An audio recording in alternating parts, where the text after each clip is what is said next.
Hello. Ever wanted to be a writer? To create expansive worlds with strong, likable protagonists?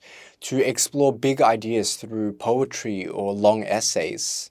To carefully construct grammatically correct characters into phonetically fluent phrases that pour off the— okay, wait, I'm gonna stop that now, that's really annoying. You clicked on this video because you want to hear me spill the tea on the writing platform Medium, but oh no, this video is so much more than that. This is a story about dreams. It's about a love of storytelling and writing, and how creativity dies against the great content machine that is the internet. This is Lost in Translation, and you're watching my experience with Medium. One of the greatest things about the internet, in my opinion, is that the barrier to entry for creating content and publishing it to an audience is so low.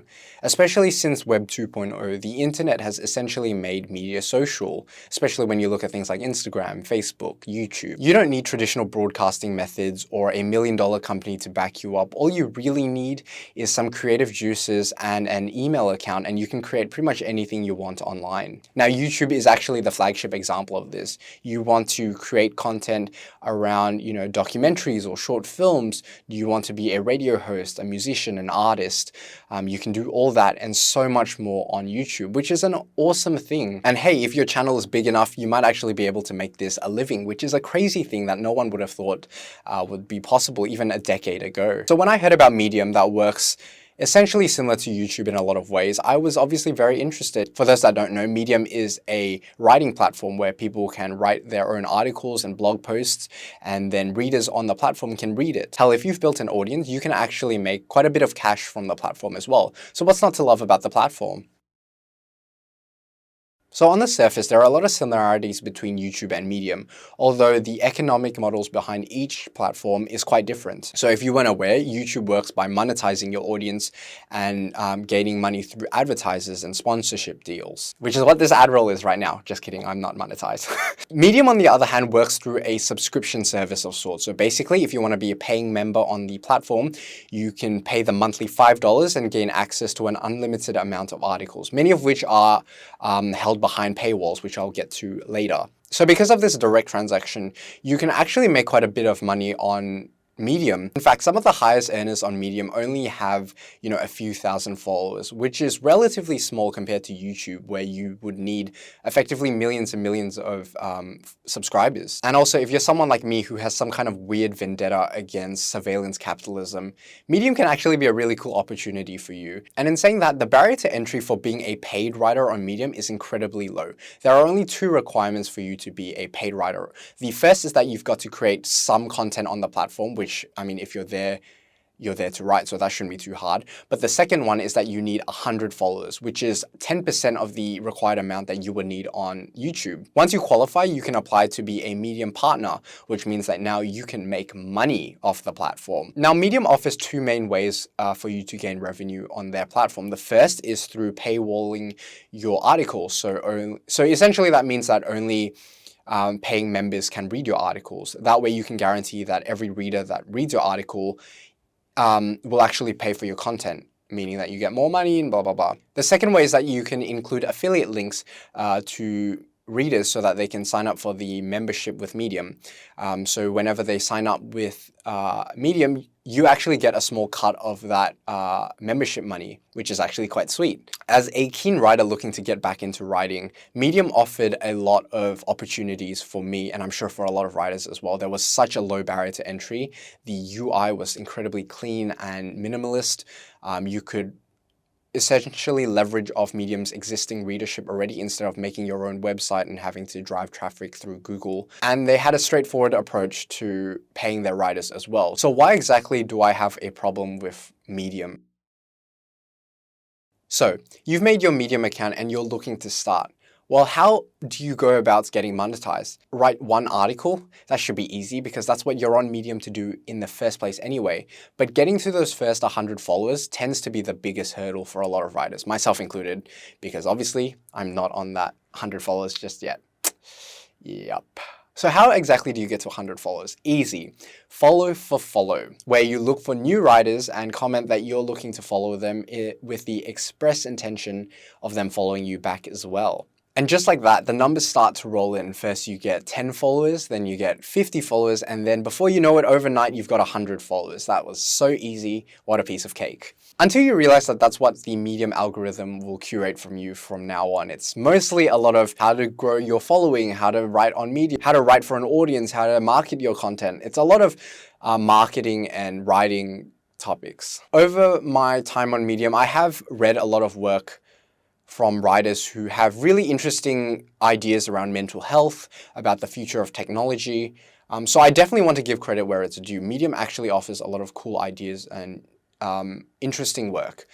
But I also do think that a lot of the content on there is content for the sake of content. When you're looking at writing on Medium, but all the content on Medium is about writing on Medium, it feels kind of weird if you get what I'm saying. Okay, so what if you're not interested in doing the follow for follow route? What if you're as stubborn as me and want to organically gain your followers? Well, Medium actually has a really cool feature called publications, which are essentially community-built magazines. When you apply for some of these publications, if the editors actually approve you, you can start posting your articles onto these publications. Now, keep in mind that you actually keep all the revenue and you keep the credit for the writing. You just post it on these publications. So you actually get a big win out of these publications. Surprisingly, I've actually contributed to a good few publications in my time, and my experience with them has been generally very positive. The editors are always really nice and they provide a lot of feedback, and a lot of my readership actually comes from these publications. There are publications for essentially every topic you can think of, from pop culture to science to technology, self-improvement, poetry. There's probably a niche publication for literally anything you can think of. And if not, you can make your own publication as well. Now, there is one more ray of hope for Medium that I haven't talked about, and that is the mythical curation algorithm. Unlike YouTube that just has bots and codes to curate the feed for you, Medium actually has a physical curation team that reads the articles and actually recommends things that they think are really interesting, which is really awesome because it doesn't matter if you have, 1,000 followers, 5 followers, 0 reads, or if you're even the president of the United States of America. You can get curated and you can have your work put on the front page of Medium just by having a good piece of writing. But then again, I've never been curated on Medium, so for all I care, I'm still just praying to those mythical curation gods that they might look down on my work and, feel sympathetic for all the crazy ramblings that I have at like 3 a.m. at night. But despite all these amazing features, Medium has one problem that I haven't talked about yet. And it's something that a lot of content creators should think about when they're creating content, and that is audience. Here's the thing. I don't think there's a strong enough readership on Medium. There are a lot of users and there are a lot of people who engage with content, make content, share, like, comment, post. But I think the readership on Medium is significantly different to the audience that you might find on YouTube. Most of the users on YouTube are just there to watch content or to interact with their favorite creators. Not a lot of people, within the grand scheme of things, actually makes content on YouTube. Whereas I feel like on Medium, most of the people are there to make content and to write. A lot of the comments and a lot of the interactions that you get on Medium can feel a bit hollow or a bit superficial, because at the end of the day, you kind of realize that people are commenting not to interact with you, but just to almost promote their own work. And that's something I'm guilty of as well. And if everyone's writing, but not a lot of people are reading or actively engaging with the community, it can be hard to grow an audience that way. There is definitely an expectation that the content that you make will slowly start to be shaped by the audience and the relevant platforms that you're posting on, which makes sense because, writing a video for YouTube is significantly different than, writing a blog post or an article for an editorial site. But a lot of us content creators, we start making content because we have a love for the art. We have a love for writing or making videos or filmmaking.